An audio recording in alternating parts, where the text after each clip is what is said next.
Could Jameson Williams be breaking out for the second year in a row? After recent comments by Detroit Lions offensive coordinator John Morton, there's a lot of discourse talking about Jameson Williams taking another massive leap in the fourth year of his NFL career. After a shaky start but a really solid season in 2024, John Morton believes that Jameson Williams could not only be a great weapon for the Detroit Lions, but could be one of the truly elite wide receivers in football, saying that his offseason has been truly unbelievable and that fans should get ready for a breakout season. Now, most Detroit Lions fans would agree that Jameson Williams' breakout year came a season ago. With 60 receptions, 1,000 yards, and 7 touchdowns on the year, Jameson Williams finally arrived for the Detroit Lions after a really subpar start to his career. As a first-round pick in 2022, the 12th overall pick in that class, Jameson Williams really didn't come out of the gate as flashy as most would like. He spent 2 years with the Ohio State Buckeyes where his production was extremely limited, and then he went to Alabama where he put up some of the most impressive wide receiver numbers in the country and was looked at widely as one of the best playmakers in the draft. His 2 seasons at Ohio State, Jameson Williams, as I said, didn't see much opportunity. Played in 19 games for the Buckeyes, but only recorded 15 receptions, 266 receiving yards, and 3 touchdowns through the year. While only averaging 14 receiving yards per game, Williams did average 17.7 yards per reception.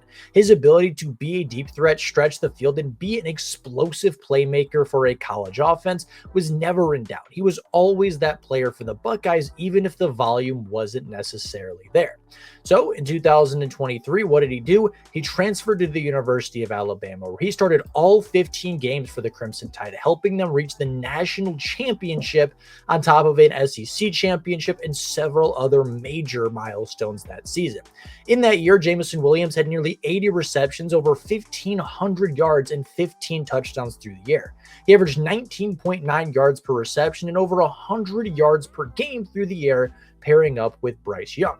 Coming out of the NFL draft, Jameson Williams was looked at as the most explosive player in the class, the best deep threat, the biggest issue to deal with for an NFL defense, and was looked at as one of the most dangerous and volatile players in the class.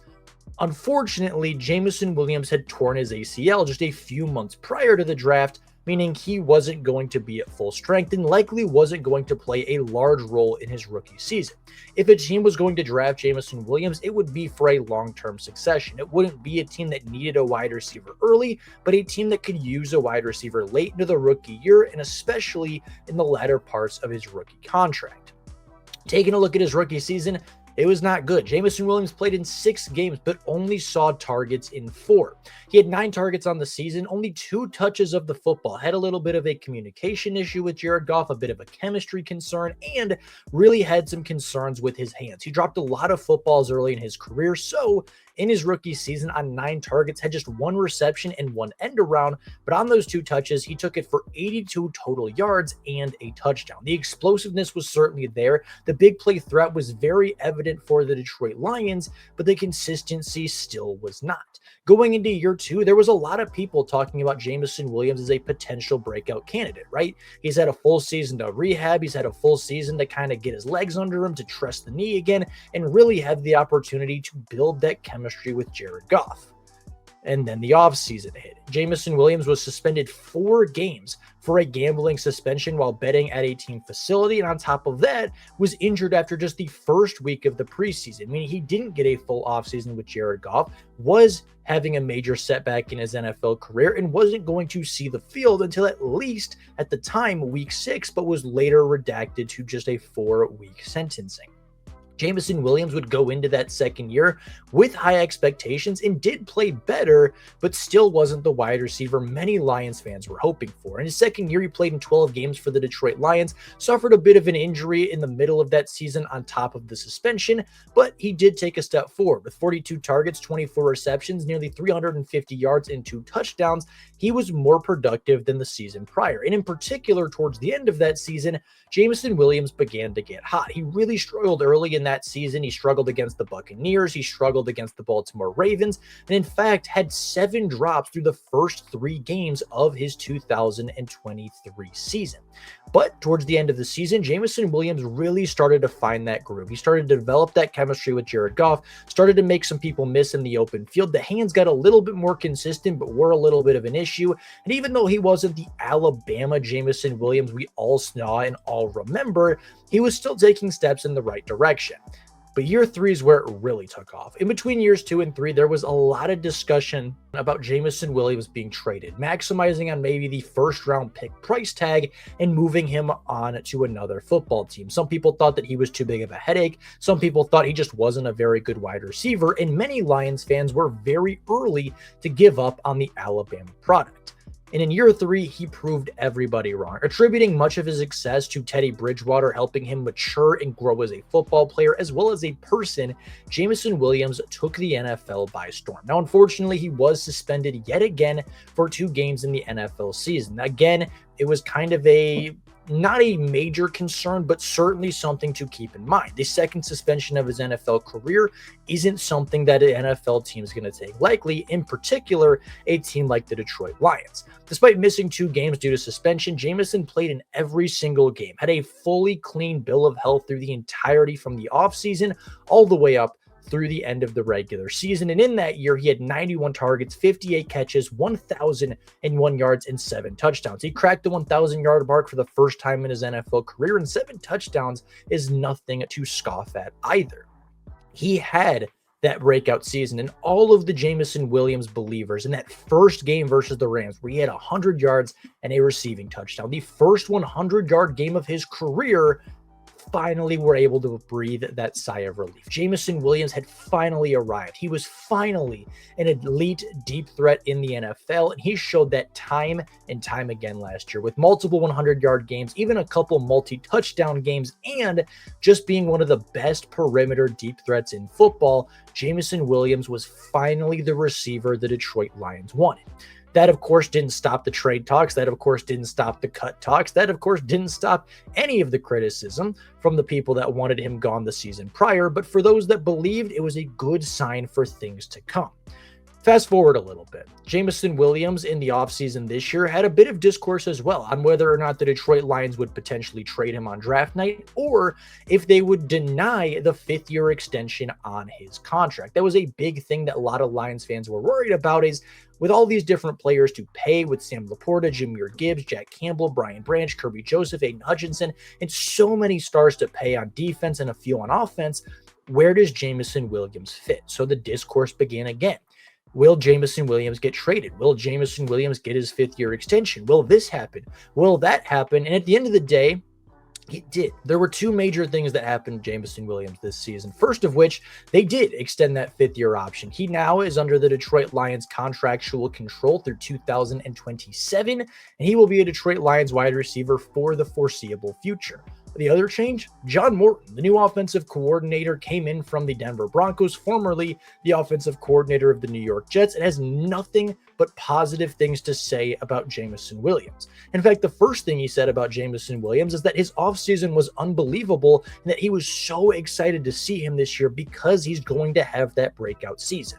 Now, despite Jameson Williams' successes a few seasons ago, and really last year in particular, there are a lot of people that still think Williams has a step to go. They still believe that Ben Johnson didn't quite use him to the potential that he could have, that Jameson Williams wasn't quite the player that he could have been out of Alabama, and some of that was just scheme-based, some of that was volume-based, some of that was just his role in the offense a season ago in earning his stripes as a Lion.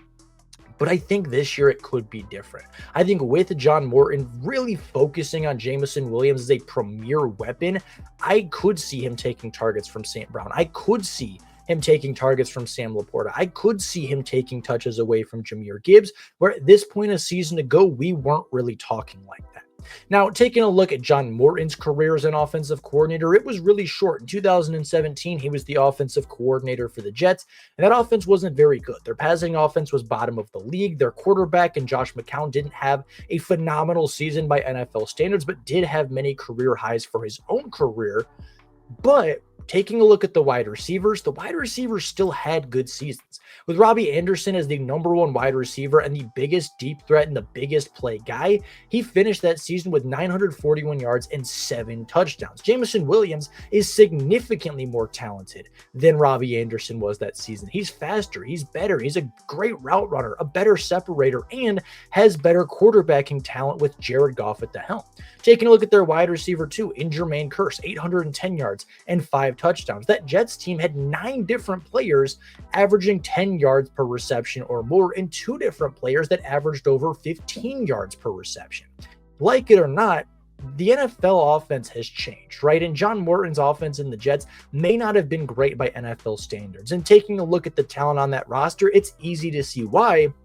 But the one thing we keep coming back to as Lions fans, and the one thing that I keep coming back to as just a content creator, is that looking at John Morton's job in New York, he got career highs in passing yards and passing touchdowns and completion percentage for Josh McCown. He had career highs in yardage and touchdown for Jermaine Kearse and Robbie Anderson in that 2017 season. Every single player on that offense had career highs under John Morton. And why those career highs might not have been the most incredible numbers or led to the most team success, the individuals succeeded with John Morton at the helm. And I have no reason to believe that those same individuals or the individuals now being coached by him will not be successful all the same.